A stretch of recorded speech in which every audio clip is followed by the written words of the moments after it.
अभी हम next method पर आते हैं, जो कि रहेगा क्रामर्स मेथड या फिर क्रामर्स रूल।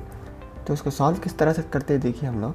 एक क्वेश्चन ले लूँगा मैं, देखिए कुछ इस तरह से रहेगा 2x - y + 3z = 9, x + y + z = 6 and x - y + z = 2। ये 3 इक्वेशंस हो गए। अभी इसको हम लोग क्रामर्स रूल से कैसा सॉल्व करेंगे देखिए।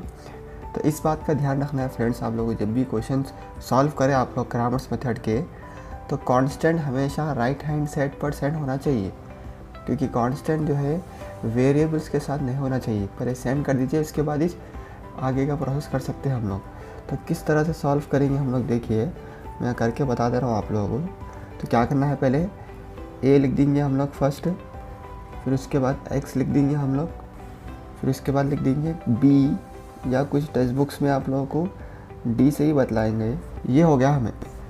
तो a, x और d क्या है देखिए। a में हम लोग सिर्फ कोएफिशिएंट्स को लिखते हैं। तो कोएफिशिएंट्स क्या आ रहे हैं बोलिए। x के कोएफिशिएंट आ रहे हैं 2, 1, 1, y के कोएफिशिएंट्स आ रहे हैं -1, 1, -1। फिर इसके बाद z के कोएफिशिएंट्स क्या आ रहे हैं हमें देखिए 3, 1, 1। ये आ गए हमें, ये कोएफिशिएंट्स आ गए पूरे। अब x के अंदर क्या करते हैं हम लोग, सिर्फ वेरिएबल लिखते हैं, यानी अल्फ़ाबेट्स क्या आ रहे हैं हमें x, y, z आ रहे हैं, तो वो लिख देंगे हम लोग। d के अंदर हम लोग सिर्फ कांस्टेंट्स को लिखते हैं। तो कांस्टेंट क्या आ रहा है देखिए 9, 6, 2। तब ये हो चुका है हमें।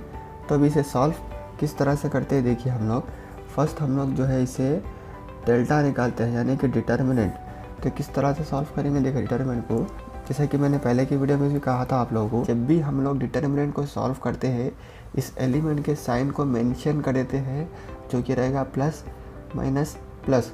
उसके बाद सॉल्व करते हैं हम लोग। देखिए क्या सॉल्व करेंगे देखिए 2 मॉड, फिर उसके बाद माइनस फॉर्मूले का, फिर एलिमेंट का साइन भी माइनस, +1 मॉड, फिर उसके बाद +3 मॉड। ये एक होगा। अभी इसके बाद देखिए एलिमेंट्स को किस तरह से मेंशन करेंगे। जैसे कि मैंने पहले भी कहा था आप लोगों को, 2 के डायरेक्शन से रो और कॉलम निकाले बाद क्या क्या एलिमेंट्स बच रहे देखिए, ये एक होगा। उसके बाद -1 के डायरेक्शन से एलिमेंट्स क्या क्या बच रहे देखिए 1, 1, 1, 1। फिर नेक्स्ट 3 के डायरेक्शन से एलिमेंट्स क्या बच रहे देखिए 1, 1, 1, -1। तो इसे सॉल्व किस तरह से करना बोला था मैंने, फॉर्मूला यूज़ करना है हम लोग को AD - BC, यानी कि क्रॉस मल्टीप्लाई करना है। फिर उसके बाद मैं नीचे कंटिन्यू कर रहा हूँ। तो इसे सॉल्व करिए आप लोग, क्या होता, ये आंसर आ गया हमें -2 which is not equal to 0। अब ये नॉट इक्वल टू 0 क्यों लिख रहा हूँ मैं देखिए। जैसे कि मैंने पहले की वीडियो में कहा था आप लोगों को singular and non singular matrix के बारे में। तो जैसा कि मैंने पहले की वीडियो में भी कहा था कि डिटरमिनेंट जब भी 0 नहीं आता है तो इसको हम लोग नॉन सिंगुलर मैट्रिक्स कहते हैं। तो यहाँ पर लिख दूंगा मैं, it is non singular matrix, hence Kramers rule applicable. जब डिटरमिनेंट 0 नहीं आता है तभी क्रामर्स रूल अप्लीकेबल होता है। तो क्रामर्स रूल होता क्या है देखिए, हम लोग स्टार्ट करते हैं। तो फिर से मैं एक बार एलिमेंट्स को लिख दूंगा। ए का एलिमेंट इस तरह से आ रहा है और बी का एलिमेंट इस तरह से, एक्स के भी ज़रूरत नहीं है हमें। तो डेल्टा 1 मैं किस तरह से निकालूंगा देखिए, डेल्टा 1 इज इक्वल टू किस तरह से निकालूंगा देखिए, replacing first column of A matrix with D matrix. तो ए मैट्रिक्स का फर्स्ट कॉलम जो है उसको रिप्लेस कर देते हैं, यानी कि हटाकर इस बी वाले मैट्रिक्स को उसमें प्लेस कर देते हैं। तो बनेगा कैसा देखिए, तो ये हो चुका है हमें मैट्रिक्स। तो अभी डेल्टा 1 किस तरह से निकालेंगे, सेम डेल्टा किस तरह से निकाले थे हम उसी तरह से निकालते हैं। तो इस एलिमेंट का साइन मेंशन कर दीजिए प्लस माइनस प्लस, फिर इसको डिटरमिनेंट करेंगे देखिए हम लोग किस तरह से। तो इसके सॉल्व किस तरह से करते हैं देखिए हम लोग। तो इस तरह से आ गया हमें। तो अभी देखिए हम लोग डेल्टा 2 में क्या करेंगे, delta 2 equal to replacing second column of A matrix with D. तो इस तरह से हो गया है, हम लोग इसको यहाँ पर कॉपी कर लेंगे। फिर नेक्स्ट इसको सॉल्व करेंगे हम लोग। देखिए डेल्टा 2 इक्वल टू करिए आप लोग सॉल्व। तो इसको सॉल्व करने से आंसर क्या आ रहा है बोलिए मेरे को, डेल्टा 2 का 8 - 12 होता है -4। तो डेल्टा 2 का आंसर भी आ गया हमें। फिर नेक्स्ट डेल्टा 3 पर आते हैं हम लोग। फिर नेक्स्ट डेल्टा 3 में क्या करते हैं हम लोग देखिए, ए और डी का मैट्रिक्स एज इट इज़ लिख देते हैं। इसके बाद देखिए मैं डेल्टा 3 किस तरह से लिखूंगा। डेल्टा 3 में हम लोग करते क्या है देखिए, delta 3 equal to replacing third column of A matrix with D. तो अभी हम लोग इस वैल्यू को हम लोग यहाँ पर सब्स्टिट्यूट करने से ये आता है देखिए हमें वैल्यू। तो सॉल्व करेंगे हम लोग देखिए प्लस माइनस प्लस, उसके बाद डेल्टा 3 इज इक्वल, तो अभी इसे हम लोग इस तरह से सॉल्व करेंगे। तो डेल्टा 3 किस तरह से निकालेंगे हम लोग देखिए, तो आंसर डेल्टा 3 का जो है हमें -6 आ रहा है। तो डेल्टा 1 भी आ चुका है, डेल्टा 2 भी आ चुका है और डेल्टा 3 भी आ चुका है।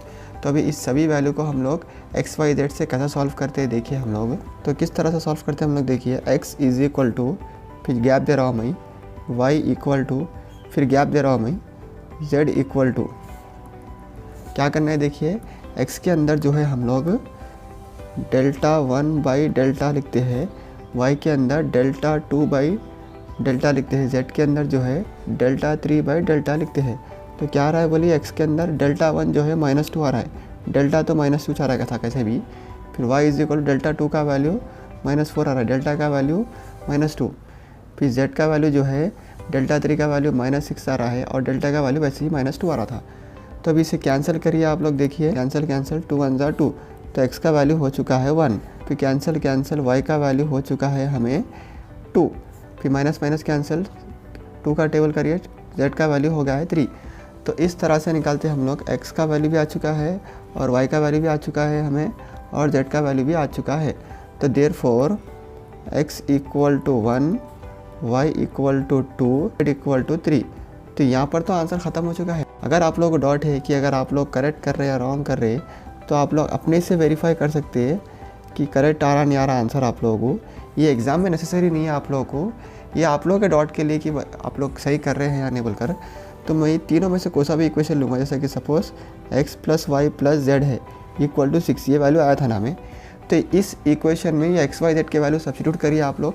क्या आ रहा है, x का वैल्यू +1, y का वैल्यू है +2, z का वैल्यू आ रहा है +3 इज इक्वल टू 6 का 6 एज इट इज़। पूरे नंबर्स को ऐड करिए, 6 इक्वल टू 6, यानी कि LHS और RHS सेम आना चाहिए, तो तभी हम लोग का वैल्यू करेक्ट होता है, वरना आंसर रॉन्ग होता है।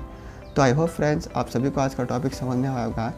तो अभी मैं यहाँ रुककर एक बात कह दूँ आप सभी को, आप लोग शायद नोटिस किए होंगे मैं डेल्टा 1 और डेल्टा 2 और डेल्टा 3 के वैल्यूज़ को जो है डिटर्मिनेंट को डिटेली एक्सप्लेन नहीं किया हूँ, वो सीधा सीधा लिख दिया हूँ। देखिए वजह यह है कि फ्रेंड्स वीडियो काफ़ी लंबा हो जाएगा समझाने के लिए, तो उसी तरह से जो है मैं डेल्टा को ही सॉल्व किया हूँ, उसको कंपेयर करते हुए आप लोग समझ आ सकते हैं फ्रेंड्स ईजिली।